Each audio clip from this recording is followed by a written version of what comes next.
Brian, en tu caso, como profesor, como coordinador del área de periodismo, pero también como periodista cultural, sos un muy buen ejemplo justamente de cómo vincular las herramientas de la facultad en lo que es ser periodista cultural en Montevideo, en Buenos Aires. ¿Qué tan importante es ese puente entre la formación y la práctica del día a día? Bueno, en principio lo primero es que no me considero buen ejemplo de nada, pero digo, eso es la salvedad inicial. Pero más allá de eso, creo que hay algo. Justo hace poco tuve una reunión acá en un medio local en Montevideo, con la sección cultural. Estábamos hablando justamente de cómo plantear ciertas cuestiones de políticas culturales y también de difusión de eventos culturales y de algunas manifestaciones culturales. Y de cómo se cubrían algunos otros medios. No voy a dar ningún nombre porque es una cuestión interna y discusiones, ¿no? Pero salía la idea de que en algunos espacios, sobre todo en la difusión cultural, en la difusión periodística cultural, se generaba como esta antinomia entre la formación o la no formación académica y cuánto aportaba o no aportaba. Y más allá de estar en una coordinación académica universitaria y obviamente tener la idea de que sí aporta, hay algo muy concreto que a mí me gusta siempre mencionar y que se lo mencioné durante mucho tiempo, sobre todo a estudiantes de liceo. Yo di clase en liceo muchos años, en Buenos Aires, pero digamos muchísimos años. Y muchos estudiantes me decían, bueno, quiero hacer periodismo, ¿dónde estudio? ¿Qué hago? ¿Te parece que tengo que ir a la universidad? ¿No tengo que ir? ¿Cómo es? Y yo siempre les dije a todos lo mismo. Vos podés estudiar cualquier carrera universitaria y después ser periodista, o estudiar una carrera universitaria en periodismo y seguir formándote en otras cosas. Lo que nunca podés hacer es no formarte, porque las herramientas que te da como de mirada crítica, analítica, reflexiva y demás que te aporta una carrera académica, hacen que después en la construcción de todo lo que es después tu bagaje cultural periodístico, que después lo vas a tener que tener vos, porque en definitiva, si vos querés hablar sobre libros, vas a tener que leer un montón. Si querés hablar sobre el teatro, vas a tener que ver mucho teatro. Si querés hablar sobre series y cine, que ahora se puso como muy de moda, vas a tener que consumir mucho, más allá de tener Netflix y ver la plataforma, digamos, consumir muchísimo cine clásico, antiguo, moderno, contemporáneo. Entender y formarte. El fenómeno. Sí, en definitiva, comprenderlo desde el punto de vista estético, teórico, si querés, y también desde el punto de vista del fenómeno popular y más masivo y lo más masivo. Pero el bagaje que te da la herramienta teórica y académica para poder analizar ese fenómeno hace que después vos, si querés, podés comentar y reseñar una película y ya está. Pero para eso tenés que tener un bagaje previo. Y eso es lo que yo siempre digo. Después el bagaje previo se conjuga con tu experiencia en el consumo, si querés, de un elemento cultural para poder después difundirlo. El otro día hablábamos con una periodista gastronómica que decía, no porque te guste comer podés ser periodista gastronómico, podés recomendar un lugar para comer. Vos podés decir que en tal lugar se come bien o mal, pero ser periodista gastronómico significa transmitir otro tipo de conocimientos. Es el mismo ejemplo que tú estás dando. Con Laura Pouso comentábamos que también se ha dado un fenómeno que es que muchas veces quienes pretenden acceder a determinadas áreas del mundo cultural no son consumidores de cultura. Entonces muchos quieren ser actores o escenógrafos o lo que fuere, o periodistas culturales, sin tener el hábito de ese consumo cultural, sin tener el hábito de ir al teatro, por ejemplo. Es interesante porque, ¿sabés qué? Es algo que detecto a veces que ya hace años que pasa en realidad, pero digamos que es interesante, que tiene que ver con que a veces, por ejemplo, quienes quieren estudiar periodismo, empiezan a estudiar periodismo y te dicen, pero no me interesa mucho la actualidad. No me interesa mucho leer los diarios. Y vos decís, ¿qué es lo que te interesa del periodismo? ¿No? Claro. Después, en algún punto hay un clic y hay una conexión y entienden qué de la curiosidad y lo que en definitiva es el gen del periodismo es la curiosidad. Entonces, qué de esa curiosidad se engarza, si querés, con la actualidad y con la lectura de los medios y más, y empiezan a enganchar, y es diferente, y hay como una diferenciación. Pero en el caso de la cultura, y lo que vos decís, pasa me parece que por el lado de que todo consumo hoy en día es un poco efímero.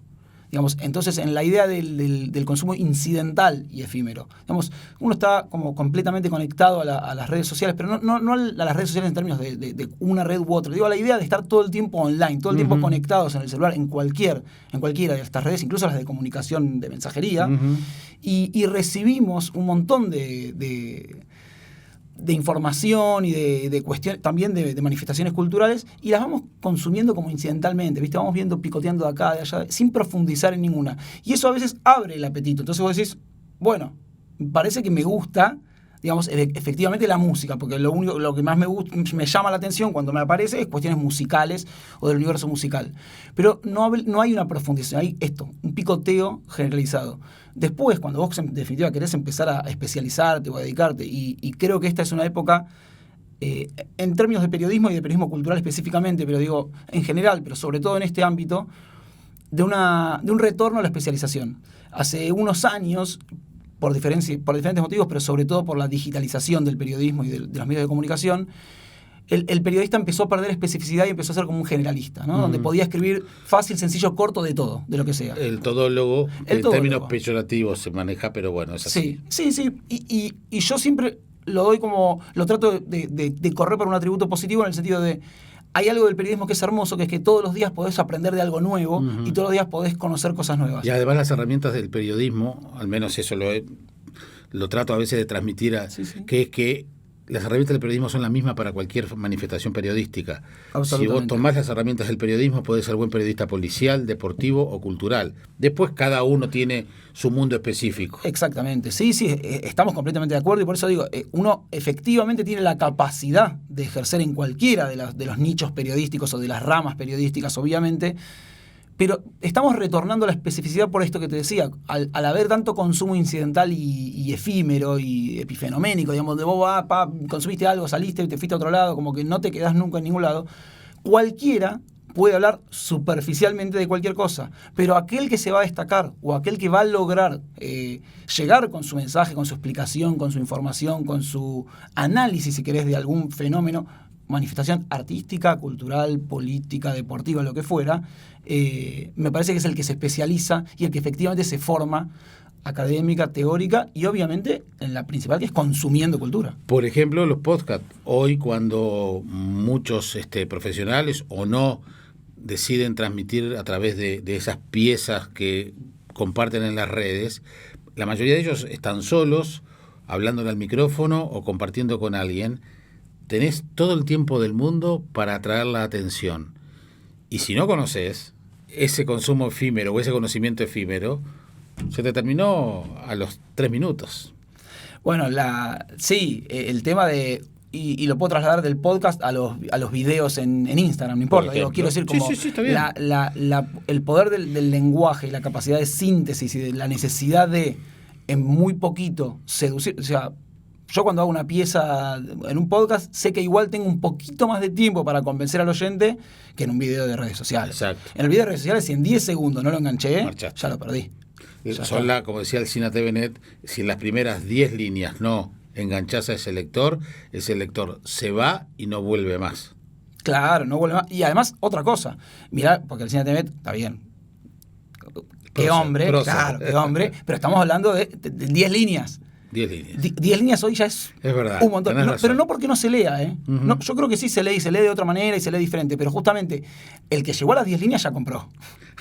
Hoy es más rápido todavía. Bueno, también. Es más rápido. Tenés menos líneas para convencerlo. Y es muy bueno lo que decís, Brian, porque también eso hace de la capacidad de adaptación que tenemos que tener los comunicadores, los periodistas, los realizadores, saber que todo esto está en constante cambio y que tenemos que tener como profesionales una rápida posibilidad de reconvertirnos o de adaptarnos, porque muchas veces, ¿qué sucede? Nos manejamos con lo clásico. Lo clásico es así, siempre se hizo así, nos quedamos con las 10 líneas y nos damos cuenta que esas 10 líneas ya no son las de hace 40 años. Sí, mira, a mí me encanta, esta parte me encanta porque es cuando se mezcla un poco mi parte de periodismo, de academia, de politólogo y también como de especialista en educación, que es como lo que yo estudié después más a nivel posgrado. Y se debate mucho en términos de educación, ya hace por lo menos 10 o 15 años, el tema esto de las habilidades para el futuro, la flexibilidad, o de que aquello que podamos aprender a aprender. Ese es un concepto hermoso, que se usa un montón y en realidad es como... está un poco vaciado ya de contenido, pero más allá de los eslóganes, a mí lo que me gusta de esto es que, ¿sabés quién es el que más rápido se adapta y el que mejor se adapta a los cambios rápidos? El que mejor formado está y el que mejor domina los contenidos de lo que ya ocurrió. El que cree que hay que dejar de lado lo clásico para poder adaptarse rápidamente, se equivoca. No es que hay que dejarlo de lado, hay que dominarlo previamente. Exacto. Para saber que a partir de eso, porque cuando vos sabes dominar la forma de hacer un radio, por ejemplo, tradicional, Toda la forma, el más viejo, digo, la radionovela. Si vos ya sabes hacer una radionovela, vas a ser buenísimo haciendo un podcast, seguramente de ficción. Claro. Pero tenés que poder dominar eso primero. O sea, no es una cuestión de... ¿Qué quiero decir? Las innovaciones tecnológicas y sobre todo las innovaciones en los canales de difusión, que en definitiva es lo que está ocurriendo más que nada cada vez más velozmente, hacen que nos adaptemos a nuevos formatos, por decirlo de alguna manera. Pero los nuevos formatos son viejos formatos readaptados. Pero tenés que saber manejar esos viejos formatos. Porque además la tecnología hoy está facilitando mucho la posibilidad de llegar a más gente. Sin duda. Entonces hay que aprovechar esa cosa tan positiva que hoy tenemos de llegar a un universo inimaginable. Que hoy te pongan un like o que te escuchen de otra parte del mundo. Antes era muy difícil llegar y sin embargo hoy es una nada, estamos a un clic de eso. Lo cual refuerza dos cosas. Por un lado tenés la potencia, la posibilidad concreta de que se democratice, de que llegue a todos lados y que cualquier parte del mundo te escuchen. Sí, claro, sí, sin duda. Seas quien seas, no hace falta que seas Jaime Clara o no hace falta que tengas como un background detrás. Capaz sos una persona que recién empieza a generar contenido cultural o de algún tipo y la pegan algo y lograste seducir.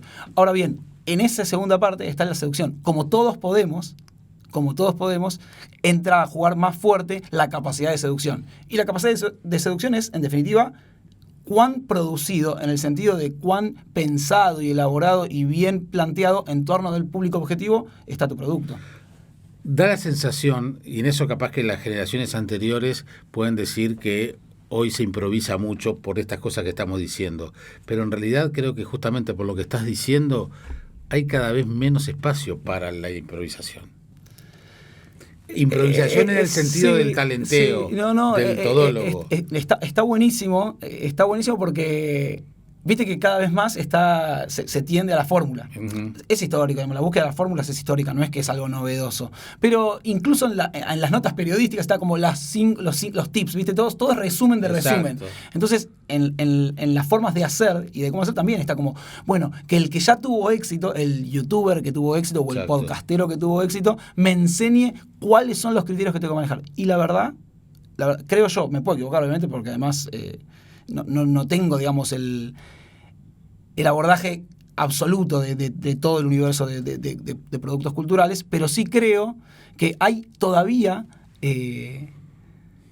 un resquicio, un huequito, un lugar para la improvisación o para la incertidumbre. En el sentido que no se sabe necesariamente 100% de qué es lo que efectivamente va a conectar o generar conexión. Sí es cierto que una vez que lograste produciendo algo cultural, podcast, YouTube, video, lo que vos fuera, digamos, vos haces un producto cultural, cuando ya diste en la tecla que conectaste emocionalmente, en general es la búsqueda de la conexión emocional, conectás emocionalmente con el oyente, con el espectador, con quien fuera, y te diste cuenta qué fue lo que conectó, bueno, probablemente después puedas explotarlo continuamente. Hace poco hablaba con Hernán Casiari, el escritor, lo entrevistaba y le digo, Hernán, vos lograste algo para mí, y no te lo digo peyorativo, le dije, o sea, lo digo destacándolo, nos conocemos hace 20 años, te entrevisté muchas veces a lo largo del tiempo, le digo, es como que sabés qué botón apretar para hacer reír y qué botón apretar para hacer llorar, le digo, y dejaste de lado la búsqueda de la alta literatura para apretar esos botoncitos. Se lo hacía como algo positivo. Sí. Y él se reía y me dice, sí, lo que pasa es que yo ya sé, digamos, que en mi texto primero que quiero que estén las dos cosas y segundo que ya sé con qué cosa voy a hacer que funcione una y la otra. Y no solo eso, además, me encanta, dice. Me encanta ver la reacción del público cuando conecta con eso. Qué curioso que puse como ejemplo a Casiari en la charla en este ciclo con Mercedes Estramil, escritora, como ejemplo de cómo un blog sin demasiadas pretensiones termina siendo un blog exitoso que generó su audiencia, luego un libro tradicional que generó su audiencia, luego una obra de teatro hiper exitosa con Gasalla que generó su público y después instaló la carrera y reorientó la carrera de Casiari, que hoy es una de las firmas más exitosas en el mundo de habla hispana.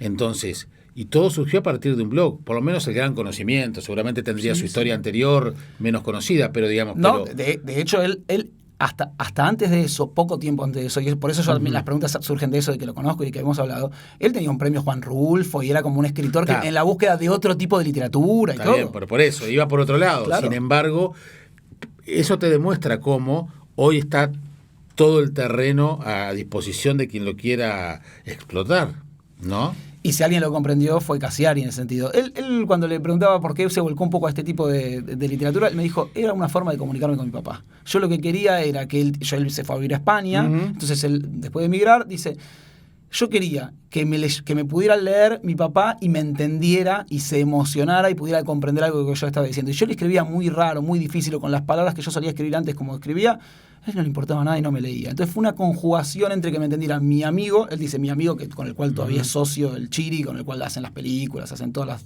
revistas, los delirios, y mi papá. Era el amigo que había estudiado letras y que tenía como un bagaje cultural distinto, y su padre, un hombre de pueblo mayor que no tenía esa impronta cultural y con el cual la única forma de comunicación que tenía era el fútbol. Por eso el fútbol aparece tanto en los relatos de Cassiari.